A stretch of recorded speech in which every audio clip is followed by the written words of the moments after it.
wasn't that impressive. Behind me are two viaducts crossing a bridge, crossing the River Garry. And this is just one of the many things we're going to take a look at on today's short video exploring northern Perthshire and its stunning locations. Yeah, this is the southbound viaduct. I'm guessing it's a newer one since it's of a metal design rather than the old one, which you can just see on the other side of the structure there.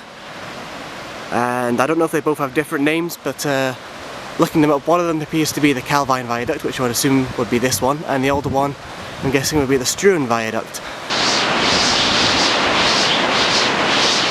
There we go. Mark the underside of the structure for you. And there's the river below.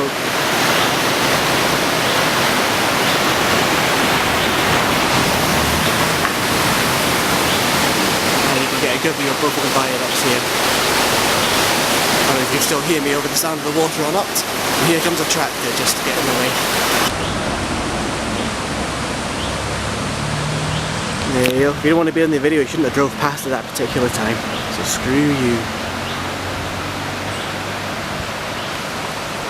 Excellent, I found the tunnel as well, so let's take a walk through this. This is going under both of the viaducts here. It's actually quite long, all things considered. But you know you're not going to get away without a tunnel somewhere in one of these videos. And that was that. Here we are at the other side again. Now to get through to this woodland walk, which kind of heads down towards the river, you have to go through this kissing gate. And needless to say, it's not especially well designed. Look how close it gets to both ends. So I'm going to come through and crouch right into the corner, have it attack me. As you can see, I'm getting very stuck here and just about get it round. That's one of the worst ones I've ever gone through, but you know, it's kind of amusing.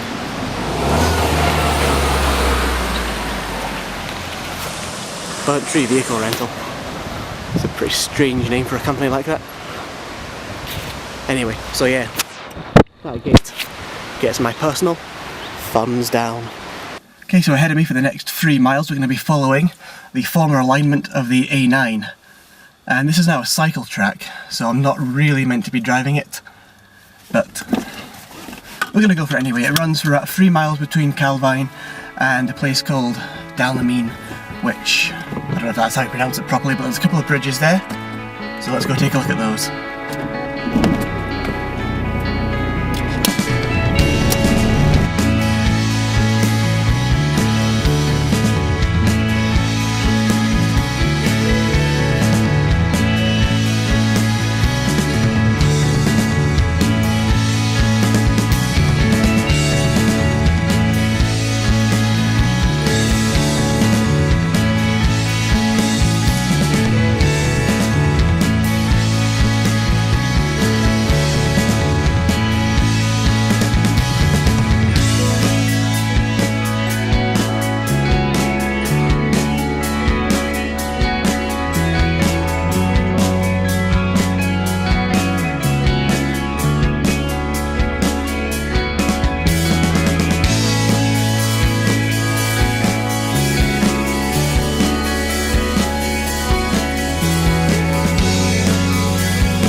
go, that's the end of the stretch of road you can drive. Ahead of us is a bridge, which is unfortunately in very poor condition, so that has been quite rightly cordoned off to prevent people from driving over it. But we're going to take a closer look at this bridge, because we have 3 generations of the A9 crossing the river, basically pretty much next to each other, so let's take a look at that.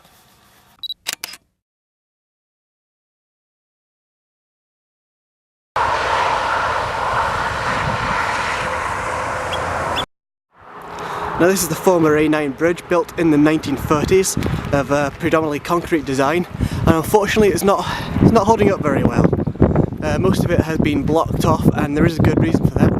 Once I get below the bridge I'll show you exactly why you can no longer drive over this, although they have laid a bit of a cycle path on it, so that's fair enough. And then down there, I can't remember the name of the river, but that flows into the River Garry, which you can just see in the distance there. And over that side, assuming the wind isn't destroying this scene, is the modern A9.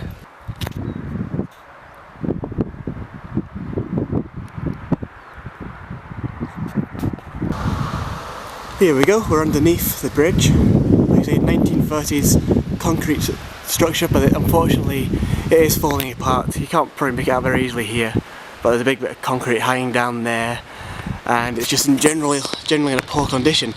In the middle ground there is the modern A9 bridge, and right behind you can see an old stone bridge.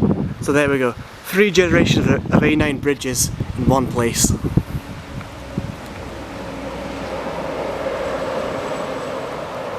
Overexpose the frame a wee bit to let you see some of the details on the underside of the structure.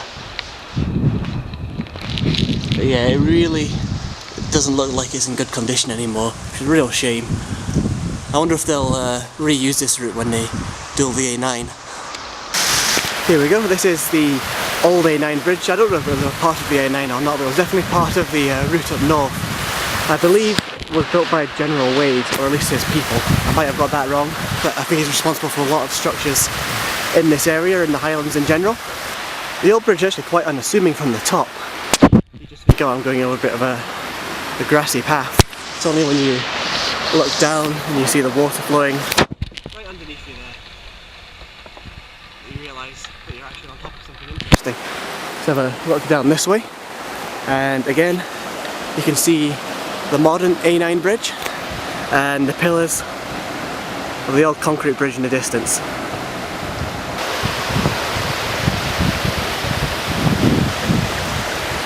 Okay, right now I'm underneath the A9 bridge, the modern one, and hopefully a truck's going to go by, because it sounds quite amusing. There we go. Feel that thundering sound as the truck goes over the top. And just in the distance again is the old bridge.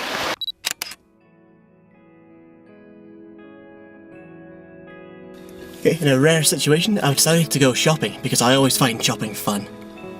As you can see, all those shops behind me, I'm going to spend hours in them looking at stuff and browsing things and all that kind of entertaining stuff I love to do. Of course, the reality is I'm actually going to go have a look at the Falls of Bruar. Soon to be off to a good start. There's a railway bridge and the river running down there, so there's going to be some good waterfalls hopefully. I've never actually been here before, but it's been one of those places I've been meaning to visit for a while. And look, here's another tunnel. Everybody enjoys tunnels, and this one has a curve to it. It looks like it's quite low. It looks like I'm about to whack my head into the top. I just fit, just about, as long as I don't walk anywhere that's not dead centre.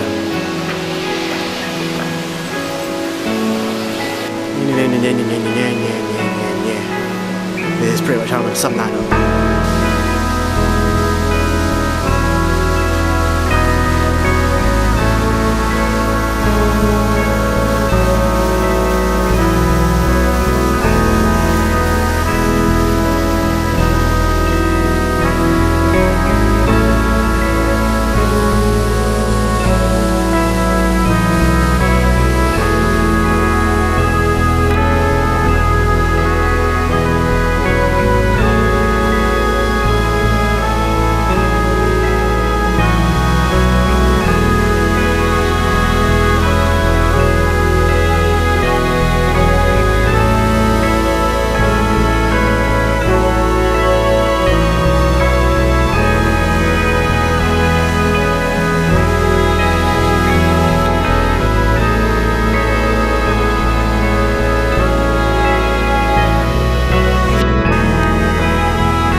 Now moved on to the old bridge of Tilt.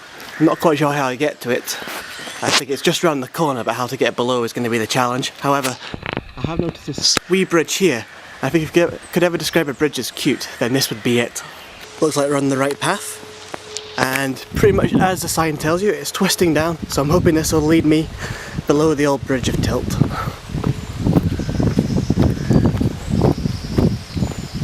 All these videos seem to involve me walking through woodlands for some reason. I guess all the best ways are hidden by trees. I always like reading these danger signs, there's usually something comical about them, especially this guy in the top corner. Look at him go. I gotta grab some rocks before I hit the ground. And he's gone. Although, in other news, we appear to have found the wee bridge from earlier. There we go. So we can get across this. But we've not found the one I was quite looking for yet. This is actually quite nice. Well done stonework. There's the road below. You feel quite high up all of a sudden, even though the bridge isn't actually that high off the ground. Just through there is the old bridge of Tilt, and that appears to be about as close as I can safely get. It gets points for being high. The river's down there, but yeah, it's a nice area, but it wasn't really that worth it. But hopefully the final stop of the day will improve things.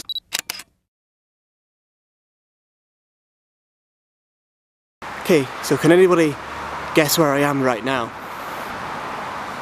If you were to answer the A9 Killiecrankie Viaduct, you would be correct. And you're underneath it here, you can see just how big of a structure and how demanding it is.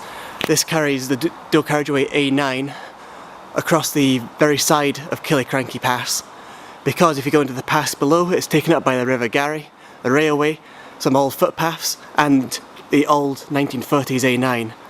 So there wasn't any room to fit in the modern A9, so they had to build it on this superstructure here, which is very impressive when you're underneath it. And you get some really good views at the top. One thing you might not know about the Killiecrankie Viaduct is there's actually two viaducts next to each other. As you can see, this one's considerably shorter due to its close proximity to the ground, whereas this one is a lot bigger, and the ground does drop away quite sharply. There we go, that's a view from the top. There's surprisingly no traffic coming at the moment, so I can actually speak and be heard. But you can see the amount of impact this has on the landscape. That's the depth of the Killiecrankie Pass below. And like I say, because there was no room to fit this part, or the new 1980s A9 in, I wait till this car comes past, they had to build the 1980s A9 along this large viaduct to be able to fit it into the landscape properly. And it really is an imposing structure, but one that I always enjoy driving across. I always enjoy coming here and having a closer look. Zoom in a bit there, and you get a good feel for where the road goes. If you've ever driven the A9, you'll have been across this. And it's always a highlight of the journey, or one of the highlights of the journey, usually because you can overtake trucks. But yes, I rate this place highly. This place gets thumbs up.